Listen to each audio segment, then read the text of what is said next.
महान त्यागी बाबा जिमदेवजी यांनी एका भगवंताची प्राप्ती केल्यावर तिचा लाभ अनेक गोरगरीब आणि दुःखी कष्टी लोकांना मिळू लागला.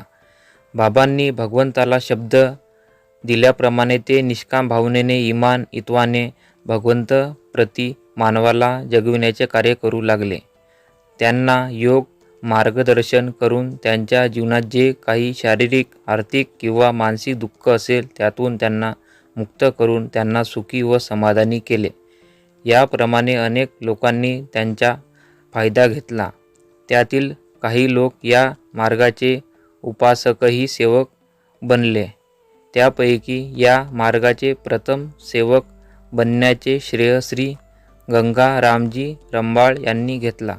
श्री गंगारामजी रंबाळ हे टिमकी येथे बाबांच्या मोहल्ल्यात राहणारे.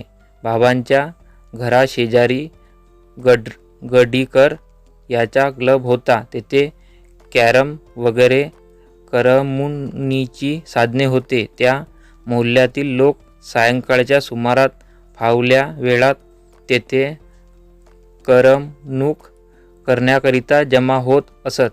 बाबा देखील फावल्या वेळी तेथे जाऊन बसत असत.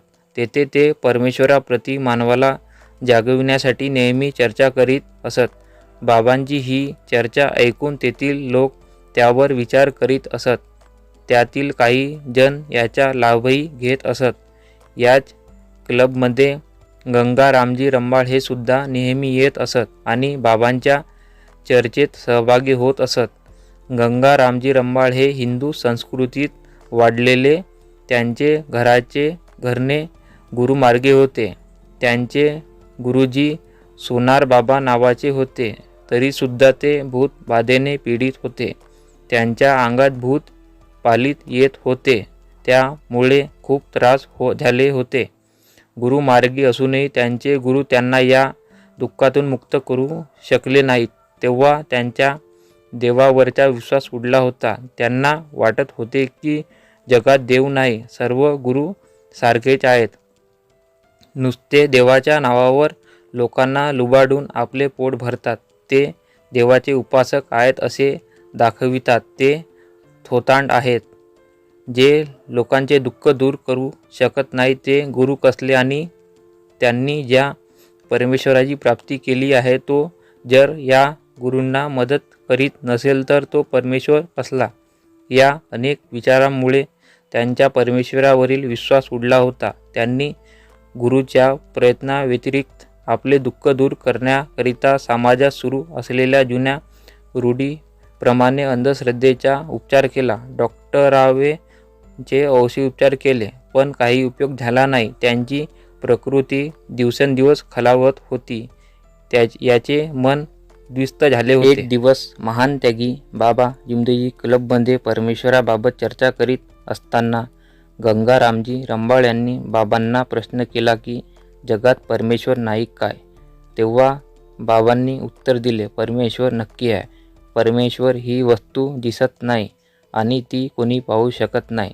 ती आत्मज्योत आहे. ती 24 तास जागृत असून चैतन्य आहे. गंगारामजींनी पुन्हा प्रश्न केला की मी गुरुमार्गी आहे. माझ्या अंगात सैतान भूतपलीत येतात. ते काही केल्या निघत नाहीत.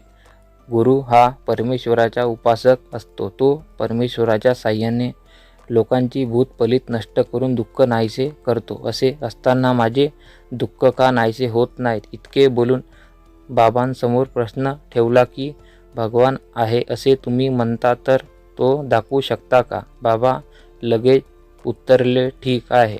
असे घरी चला, मी तुम्हाला परमेश्वर दाखवतो. त्यानंतर बाबा आणि गंगारामजी रंबाळ हे दोघेही गंगारामजीच्या घरी गेले. परमेश्वर म्हणजे काय? घरी गेल्यावर बाबांनी त्यांना कापूर आणि अगरबत्ती लावायला सांगितले.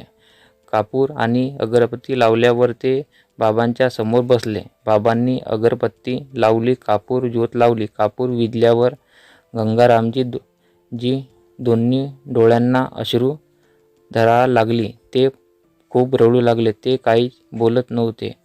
काही वेळाने ते शांत झाले. बाबांनी त्यांना समजवले. गंगारामजी भगवंताची ज्योत लावली, त्यासमोर ती ज्योत कमी पडली. त्यामुळे ती प्रखरत कमी झाली.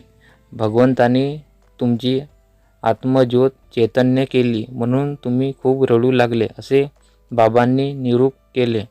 कारण माणूस जरी सर्व व्यवहार करतो तरी व्यवहारात करताना माणसाला वाटते की आपण जागृत आहोत व जे करतो ते चांगले व सत्य करतो, परंतु काही वेळेस त्याचे मन काही व्यवहार करताना ग्वाही देत नाही आणि मनात सारखे काहीतरी विचार करीत असतो, तेव्हा तो खरे व्यवहार करीत नाहीत म्हणून त्याचे मन त्याला सारखे डिवचत असतात. म्हणजे त्याची आत्मज्योत जागृत होऊन त्याचा आत्मा शांत बसू देत नाही आणि हीच त्याची खरी आत्मप्रचिती आहे. आणि हाच आत्मा परमात्माचा एक भाग आहे. हाच परमात्मा खरा परमेश्वर आहे. तो 24 तास मानवाजवळ जागृत व चैतन्य आहे. तेव्हा मानवाच्या आत्म्याला काही गोष्टी पटत नाही, तेव्हा मानव भयभीत होतो आणि त्याचे आत्मबल कमी होते. त्यामुळे त्यावर भयभीत करणारी दुसरी कल्पनारूपी शक्ती स्वार होते. तिला तो भूत समजतो आणि म्हणून ही कल्पनारूपी शक्ती भयामुळे त्याच्या मनातून केव्हाही निघत नाही. भयभीत झालेले लोक जेव्हा बाबांकडे येतात तेव्हा बाबा त्यांना मार्गदर्शन करीत असतात की अचेतन शक्ती आहे. मानवाला तेव्हाच सेवक मानले जाते जेव्हा त्याचा आत्मा चैतन्य बनतो आणि तो आत्मा त्याला जागृत करतो. तरी माणसाला असे वाटत ते असेल की साक्षात्कार मिळाला म्हणजे आत्मा चैतन्य झाला, पण यास बाबा कधीही मान्य करीत नाहीत. कारण मानव स्वभाव असा आहे की तो मोह, माया, अहंकार यामध्ये गुंतलेला आहे. त्यामुळे त्याच्यात या गोष्टी फार लवकर तयार होतात आणि तो अचेतन होऊ शकतो. कारण बाबा विधेय अवस्थेत असताना परमेश्वराने यांच्यासह संपूर्ण मानवाला बैमान म्हटले आहे. हे बाबांना त्यांनी शिकवले आहे. म्हणून बाबा नेहमी सांगतात की जोपर्यंत मानव परमेश्वराबद्दल जागृत होत नाही तोपर्यंत त्याचा आत्मा चैतन्य होऊ शकत नाही. बाबांनी परमेश्वराचे जे संतुलन केले आहे ती जागृती आत्म्यातून मिळाली आहे. ती खरी भगवंताची शक्ती आहे. ती निराकार आहे. बाबांनी तिला आकार करून दाखविला आहे. ती अदृश्य आहे. तिला कोणीही पाहू शकत नाही. तिचे फक्त गुण दिसतात. परंतु बाबांनी त्या शक्तीला पाहिले आहे. बाबांनी विश्वा एवढा एकच डोळा पाहिलेला आहे. ती अपाट शक्ती आहे. तिच्या खरी आत्मज्योत आहे. ती प्रत्येक मानवात आहे आणि तोच परमेश्वर आहे. याचा अंश प्रत्येक जीवात्म्यात आहे.